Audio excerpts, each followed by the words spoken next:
Thank you so much, Canary, and I want to start by appreciating everyone that put their trust in me, from the electorate to the party as well, because as you know, our processes, 40% is contributed from vetting and 60% comes from the ground assessment. So when one emerges as the winner and the ultimate flag bearer, it goes to show that this particular person has garnered a lot of support on ground, but then also that person has proven to be of good quality as a leader. So I do appreciate the party and everyone that has supported me to being where I am today.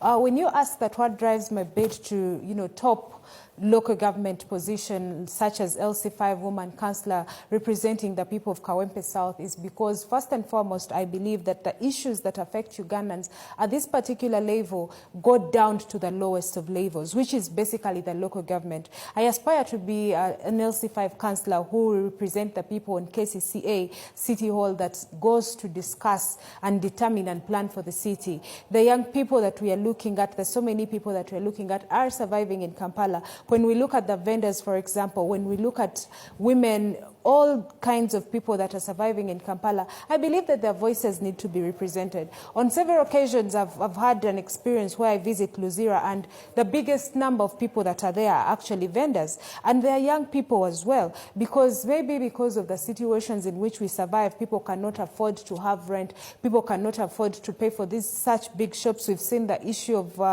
the recent Nachivubo channel issues that we've had with Ham.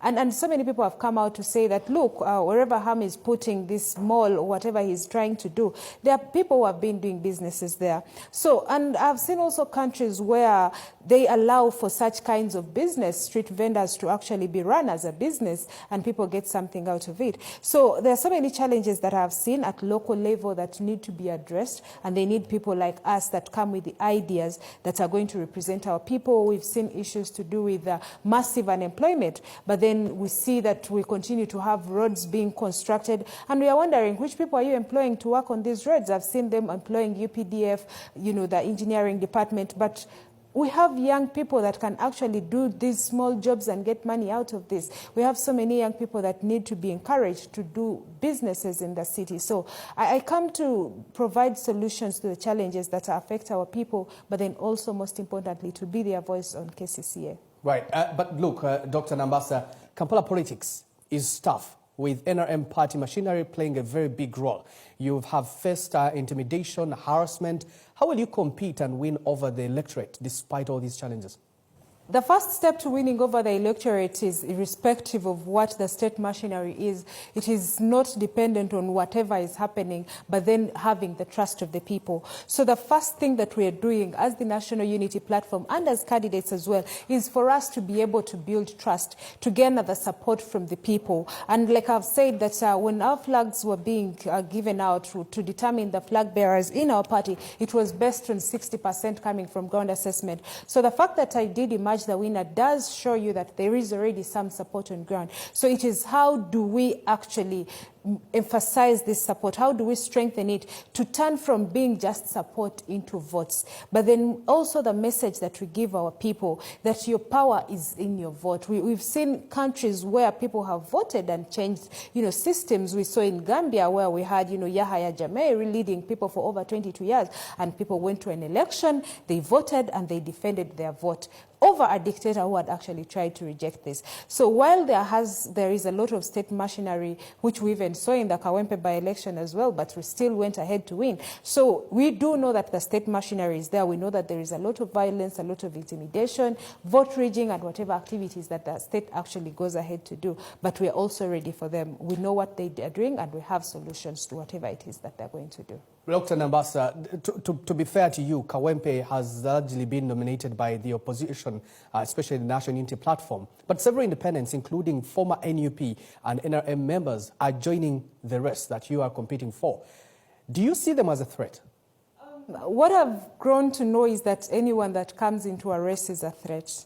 but then it does not then mean that maybe they are going to get me off my guard, because in the first place, when I see someone that switches from a party, it speaks a lot about them as a person and what their character is, because I was surprised to see that we had people that expressed interest in getting party tickets for particular parties, and when, you know, the results came out and they were not successful, they switched to other parties within only 24 hours or less. So this goes to speak about someone in terms of their quality, in terms of their beliefs, their values and principles, because you cannot just change like that. So while all that is happening, I do know that anyone that comes into an election is a threat. They are a threat to me, but I'm equally a threat to them. So it is a competition where the best has to win. And I believe that if I did offer the best, if I am the best out of them, I will ultimately make it.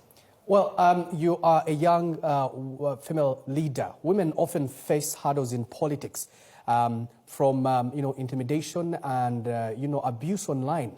What is your message to young women out there eyeing leadership roles in Uganda?